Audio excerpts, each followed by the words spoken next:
আরে এখনো মিষ্টি পৌঁছলো না, তপন তপন তুমি নিজে একটু এগুলো দেখো, না হলে হবে না। আর বরের অধিবাস পৌঁছেছে? ও ও মাছ মাছ পৌঁছে গেছে ঠিক মতন? ঠিক আছে ঠিক আছে। আচ্ছা তোর লজ্জা নেই না রে? চুপ। এতদিন রুমাল আর গেঞ্জির ওপর দিয়ে যাচ্ছিল, এখন স্ট্রেট জামা। হ্যাঁ জামাটা আমার জামা। তুই আমার ওয়ার্ডরোব থেকে নিয়ে কাজটা কেন পাঠিয়েছিস? আরে তোর ওয়ার্ডরোব আমার বললে আমার হয়ে যায় না, এটা আমার জামা। কথা বলিস না, আগের ভাই ফোটা এটা আমাকে দিয়েছিস। তুই এরকম ছাড় করিস না। এই তো আনি, এই আনি বল, এটা তুই আমাকে দিয়েছিলিস? বল সত্যি করে বল। দাঁড়া দেখা ঠিক করে দাঁড়া, ঠিক করে দেখা। প্রবলেম সলভ কর, বল। এটা তুই ওকে দিয়েছিস? দেখ বল, আমাকে দিয়েছিলিস না? বল। মানে বলতে দিবি আমাকে, তাহলে বলবো। আরে মাথা খাচ্ছে, বল তো সত্যিটা ওকে। আচ্ছা আমি সত্যিটা বলছি। হ্যাঁ আমার মনে নেই। ওই দেখ ওর মনে নেই। আরে কি ও আমাকে দিয়ে নিশ্চিন্তে ছিল, ওই জন্য ওর মনে নেই। কথা বলিস না। কেন দেবো? সব কটা জামা কিন্তু তুই তো কি করবি? ফেলে দে। করে দিচ্ছিস, আর কোথায় ইজি হবে তা নয়, এরা তো ঝগড়া করতেই থাকবে। কি তুই এটা আমার দেবো না, আমার জামা আমি দেবো না। বিয়ে বাড়ি যাওয়ার আগে যেন এই ঝগড়া থেমে যায়। পোড়া মোটাঙের দল, এদের কেউ একজন প্রফেসর, কেউ নাকি পুলিশ, কারা এদের এসব দায়িত্ব দেয় আমার মাথায় ঢোকে না। অ্যাবসার্ড ঝগড়া করে। এগুলো আমার জামা। এই আমার জামাগুলো নিয়েছিস কেন? এটা আমার জামাই সত্যি কালেকশন। আমার জামা পড়ে দেখা যাবে। ঝগড়া করছিস কেন তোরা? হ্যাঁ চুপ কর না। ঠিক আছে এক কথা একবার বলার দরকার নেই, রাখো। হ্যাঁ কি হয়েছে? এই নাও। কি এটা? পাঁচন। পাঁচন? এর মানেটা কি? উফ, সকালবেলা জল খাবার ওই বিচ্ছিরি টোকো দই আর চিঁড়ে, এখন আবার পাঁচন। কর্তা দাদু বলছি যে আজকে দুপুরে আর রাতে তো বিয়ে বাড়ির খাওয়া দাওয়া, তাই সকালবেলাটা না হালকা খেতে হবে পেট ঠান্ডা রাখার জন্য। নিন। তুমি বললে আর না করি কি করে? বেশ হয়েছে, তোমার মতো লোকের না এরকম কড়া শাস্তিই পাওয়া দরকার। সকালবেলা ফরমায়েশি জল খাবার কথা মনে থাকে, আমার নাতিদের চারটি গালাগালি দেবার কথা মনে থাকে, কিন্তু নিজের ওষুধটা খাবার কথা মোটে মনে থাকে না। শোনো, হয় ওষুধ দেবে নয় দেবে না, সঙ্গে এত বানিয়ে দেবে। আই দেখ, শুনলি কথা, নিজের দোষ কিছুতে। বাবা বাবা তুমি দয়া করে একটু শান্তি দাও, শান্তি দাও, আর নতুন করে ঝগড়া বাড়িও না। আচ্ছা অফিসার সরকার, আপনিও বয়স হয়ে গেলে এরকম করবেন? আমার বয়স হবে না। ঋতু, বাচ্চাদের খাবার বানাতে হবে, তরকারিটা কাটা হয়েছে না শুধু ছাবলামেই হবে? ওকে একা কেন বলছো? একে বলো ইন্সপেক্টর প্রত্যয় সরকার। জামা চোর, গেঞ্জি চোর, রুমাল চোর, মোজা চোর, প্যান্ট চোর। সবকটা তুই। এই ছোট দিয়ে দাঁড়িয়ে আছিস কেন? জানা বাবার ওষুধটা নিয়ে আয়। ও হ্যাঁ, ওষুধটা তুমি খাও। কে এত বকছে? আমার গেট দাদানকে কে? এই যে এই মহিলা। নো গেট থাম, নো। ও মা কি কাণ্ড! দেখি তোমরা কি ওষুধ এনেছো, ঠিক ওষুধ এনেছো কিনা।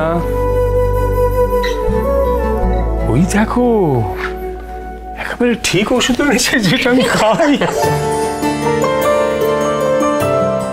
তোমরা কি করে জানলে আমি এই ওষুধটা খাই? আমরা রোজ দেখি তুমি এই ওষুধটাই খাও সকালে। অনেক দেরি হয়ে যাচ্ছে, ওষুধটা খেয়ে নাও। সত্যি কথা মা, তুমি একেবারে ঠিক তৈরি করেছো, দায়িত্বে কর্তব্য একেবারে তোমার মতো। তোমরা সবাই বিয়ে বাড়ি যাবে, আমাদের আবার কোথায়? আমরাও যাবো তো। কথা শোন না, একবার শোন। দেখেছিস তো, ঠিক এটাই ভয় পাচ্ছিলাম। কি হবে এবার? কাল সকালে স্কুল আছে ওদের, এখন বিয়ে বাড়ি গেলে গোবরডাঙ্গা থেকে ফিরতে অনেক রাত হবে কিন্তু। দাঁড়া কর্তা দাদু, কর্তাইদা, বলছি যে আমি থেকে যাচ্ছি, পরে আমি ওনাদের সঙ্গে গিয়ে দেখা করে নেবো। কেন তুমি যাবে না কেন? আসলে কর্তা দাদু, বাচ্চাদের কাল সকালে স্কুল আছে তো, এখন গোবরডাঙ্গা গেলে বিয়ে বাড়ি সেরে ফিরতে অনেক রাত হবে, সমস্যা হয়ে যাবে। দেখো কাণ্ড দেখো। হ্যাঁ, এই জন্য যাবে না তোমরা? আরে আমি তো বাড়ি থাকবো। আমি বাবা ওই বিয়ে বাড়ি যেতে পারবো না, আমার হাঁটুতে খুব ব্যথা, আমি যেতে পারবো না। আমি ওই চিকি আর মাফিনের সঙ্গে বাড়ি থাকবো। তুমি কি ভেবেছো পিসিয়া, ওদের সামলাতে গিয়ে তোমার হাঁটু আর হাঁটু থাকবে? এই না, খুব ভালো মেয়ে, লক্ষ্মী মেয়ে ওরা। আমার সঙ্গে শান্ত হয়ে থাকবে, বিঠামের সঙ্গে। হ্যাঁ থাকবে তো কি? থাকবে। যাও তোমরা বিয়ে বাড়ি ঘুরেছো, যাও।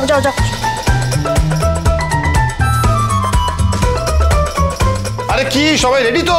হ্যাঁ, এই তো আমি চলে এসেছি। এখন সবাই রেডি নয়? কি রে, তুই রেডি হসনি এখনো? হ্যাঁ তো তৈরি হব। আজকে আমরা খুব মজা করব, কেউ বুকু করবে না। এই যে দুজনে চুপি চুপি কি কথা হচ্ছে? হ্যাঁ, সিক্রেট। সেটাই তো, দুই বোনের মধ্যে সিক্রেট কথা, কথা আগে কেন বলবে? হ্যাঁ তাই তো। আমি তৈরি হয়ে আসছি।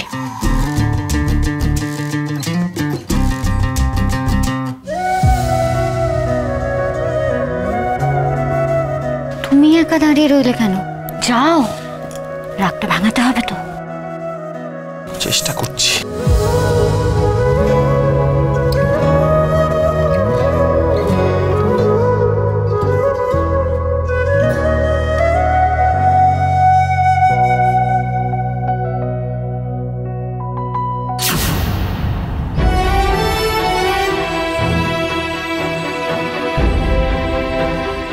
আর কতদিন এরকম কথা না বলে থাকবি তুই?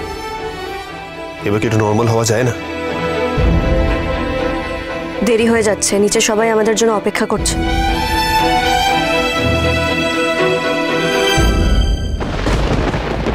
করুক অপেক্ষা। কেন করছিস সেটা? কেন এরকম ভাবে দূরে সরিয়ে দিচ্ছিস আমাকে? কথা আমার কাছে আর অন্য কোনো উপায় ছিল না। এই ব্যাপারটা তুই বুঝতে পারছিস না? সম্পর্কের সব থেকে বড় স্তম্ভটা কি জানেন পাচক মশাই? বিশ্বাস। যখন সেটা একবার ভাঙে তখন মনটাও ভেঙে যায়। সেটা বোধহয় আর জোড়া লাগে না। আরেকটা কথা পাচক মশাই, আমাদের মধ্যে কি চলছে সেটা আমাদের মেয়েরা কখনোই বুঝতে পারবে না। বুঝুক, কিন্তু তুই বুঝতে পারছিস না যে তুই কি করছিস। তুই যে এরকম বিহেভ করছিস আমার সঙ্গে, তোর মনে আমার কষ্ট হচ্ছে না? এই যে কথা না বলে রয়েছিস, এটা কি আমার ভালো লাগছে? কথা প্রবলেম তো সবার মধ্যেই হয়। ঝগড়া কর, ঝামেলা কর, কিন্তু সেটাকে মিটিয়ে নে। প্লিজ প্লিজ এইভাবে আমায় অ্যাভয়েড করিস না। তুই কোটা মাকে আই লাভ ইউ বলবি? খালি পাকা পাকা কথা শিখেছো তাই না? আরে ছাড় না, ওদের কথা বাদ দে। তোর চোখে কি এটা পড়েছে না? দেখি চোখটা থেকে। হ্যাঁ। কি হলো কোটা মা, তুমি চলে গেলে কেন? বেরিয়ে গেছে, বেরিয়ে গেছে। আমার হাতে ম্যাজিক আছে, ম্যাজিক করে একদম পাঠিয়ে দিয়ে। কি ঠিক হয়ে গেছে না? হ্যাঁ, এখন একদম ঠিক লাগছে। দেখেছি। অগ্নি, এই তো কি রে, তোরা রেডি তো? বেরো। হ্যাঁ বলছি, শোনো না, তুমি দুটোকে সামলাতে পারবে তো? আমি ওদের দুজনকে সামলাতে পারবো না? কথা আমি কাদের সামলেছি দেখো। হ্যাঁ, মিস্টার অগ্নি, প্রত্যয়, অঙ্কিত কি দুষ্টু ছিল জানো? বাড়িতে কেউ ওদের সামলাতে পারতো না, আমি একা সামলেছি। ওরা তো নস্যি, চুরাপুটি। দেখি জানে না আমরা কি করবো। চুপ চুপ, আর কথা বলিস না, গোলমাল দেখলে আর বেরোবে না। ভালোবাসা